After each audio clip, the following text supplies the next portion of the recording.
And welcome to the Broome Coaches Corner, coming to you live from the Sugar and Spice. Well, we are joined by Broome head football coach Lynn Fleming. Coach, you ran into a very good team on Emerald team last Friday night, and I think they must have brought a couple of horseshoes with them because they had some things bounce their way that really helped them out in a big way Friday night. Yeah, and that's the thing right now is we don't need help from any other thing. So, but yeah, they're a solid football team. They got a bunch of good athletes, and they're getting better. So it's we just kind of keep grinding. Can't get down on ourselves, can't get down on each other. Just kind of keep battling through. I mean, we're playing a lot of good football teams right now, and we're just trying to continue to get better. You had a lot of positive things you could take out of that game, though. That, again, first of all, I thought the guys really fought, played hard to the end, and you had one of probably your quarterback's best performance of the year, that he came through in a really good way. And just yardage-wise, I was looking at all the statistics over the game, and if you just looked at the statistics and then look at anything else, you would have thought that Broome had the points and would have won the game that big. Yeah, I mean, we did some really good things offensively. We just got to score. We just got to get in the end zone and find a way to keep doing that. And we're moving the ball well, and we're getting better and better. Again, we just gotta find a way to finish and like I said, put some points on the board and keep our defense off the field. You had one drive after a scoreless first quarter. They were able to score on a fluke play on a fourth and about 29 pass that you had perfect coverage on the defensive back.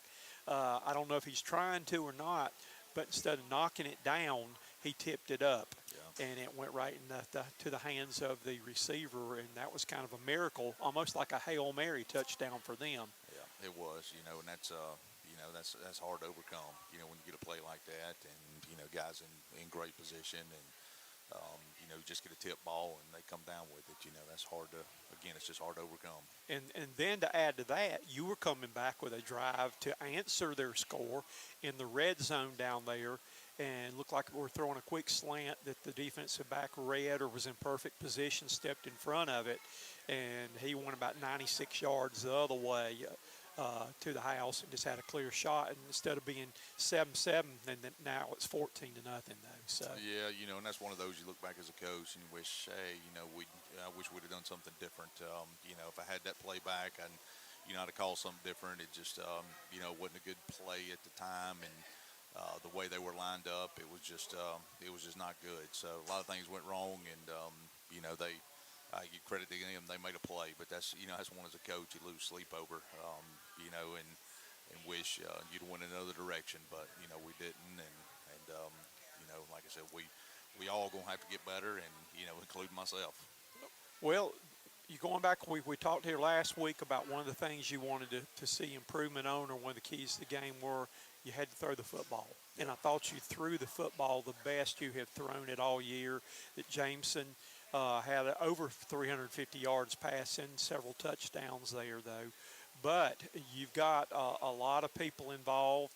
That our player, Braden, our player of the week, I think he had 162 yards receiving. And you've got all your playmakers were getting their hands on the ball, and the passing game looked really good. Yeah, it's like I said, we're getting there, and that's kind of the goal of what we do is make sure guys get their touches.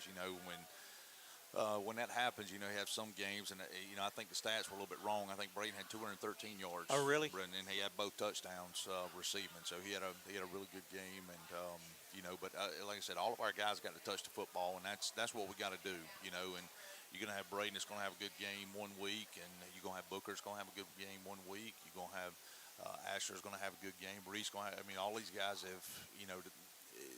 They can't be able to take away everything, and that's one thing that we're gonna have to continue to do is get the ball to them. And Jay did a good job. Even sometimes when he scrambled, he ran the ball hard, and I know he was sick and didn't feel real well, but he played pretty well, and so we just got to continue to get better.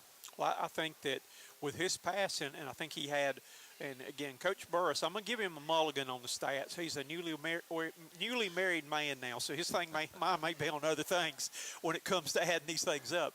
But I think with the 61 yards rushing that Jameson had, that put him, I think, over 400 yards of total offense in that game, though. Yeah. And it's kind of funny because I ran into his grandfather and his grandmother right before the game. I went down to get a bottle of water and was getting at and ran into them going to press box, and they were telling me that he had to get IVs and was running a temperature of 102.5. And his grandmother looked at me and said, I don't think he should play. And Eddie was just sitting there grinning. And he said, and she looked at me and she said, what do you think? I said, I'm going to be totally honest with you. I said, some of my best games that I ever played in my career were games that I was sick or had the flu, because I said I didn't have time to think about anything else because I felt so bad, and I went out there and played some of my best games when I was sick.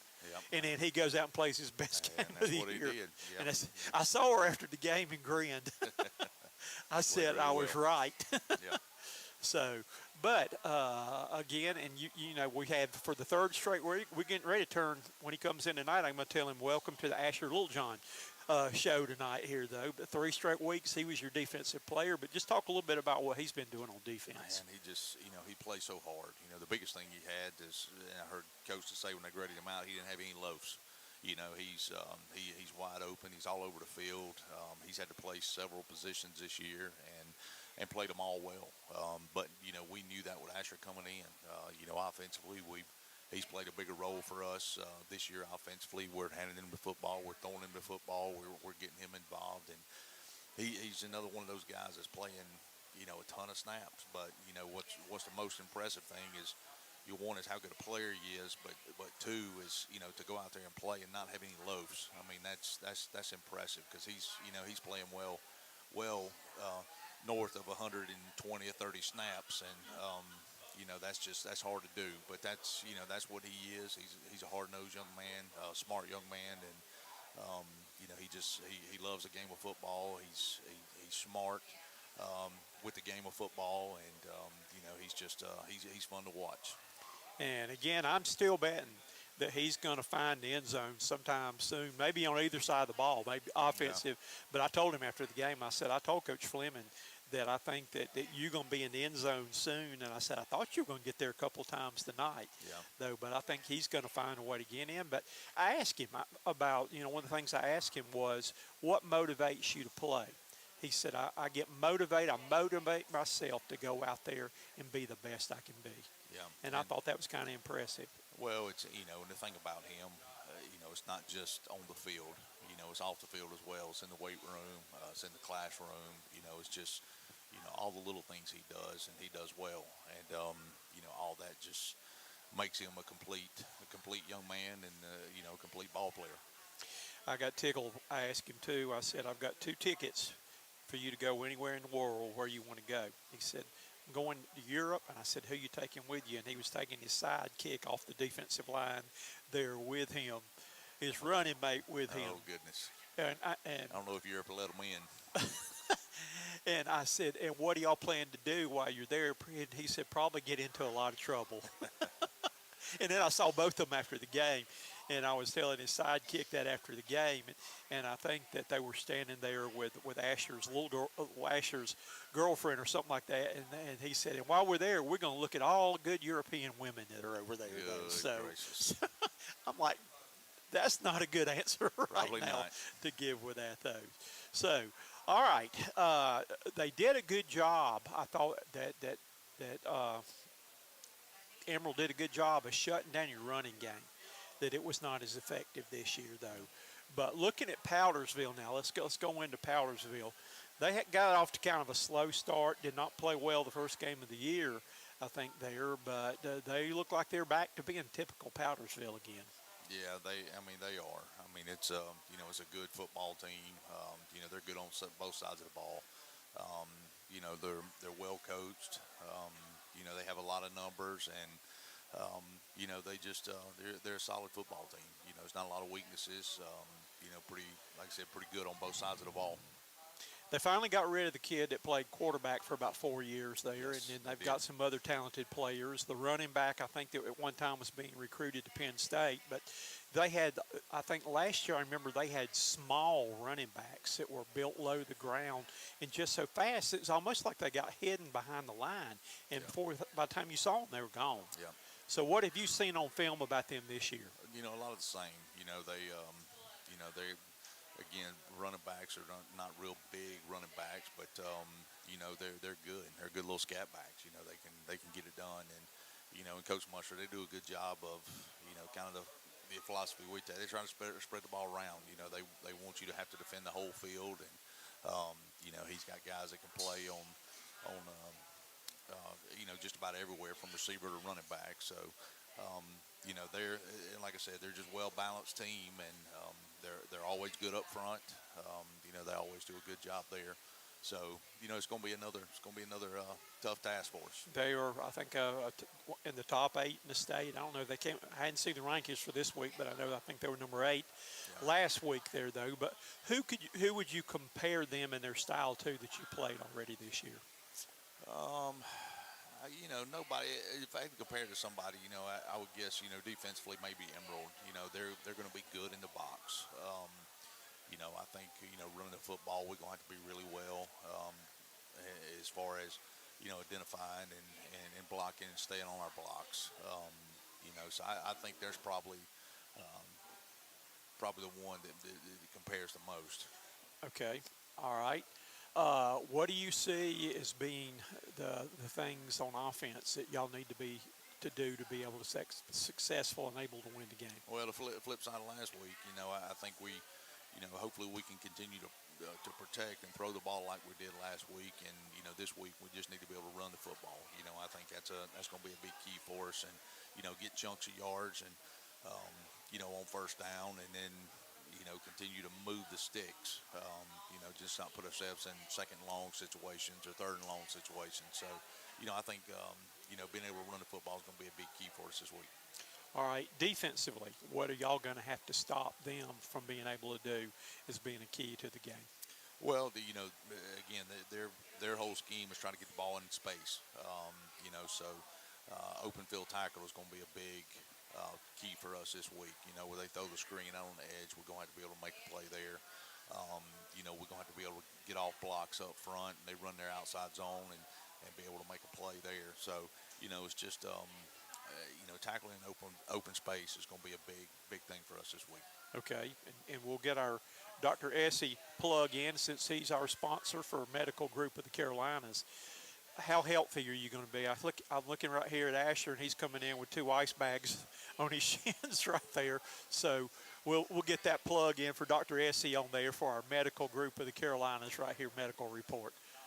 Yeah, it's we got some guys banged up.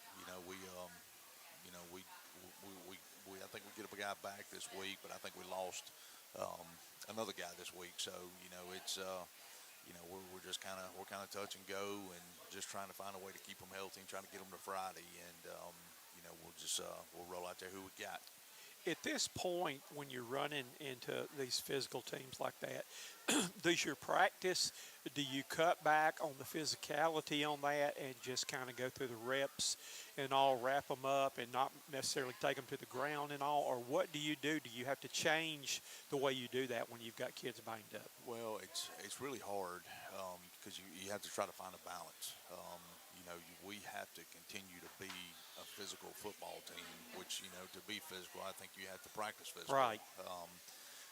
But we try to be mindful in other drills and stuff that, where we don't completely go to the ground just to try to keep guys healthy. So there's just a balance in there.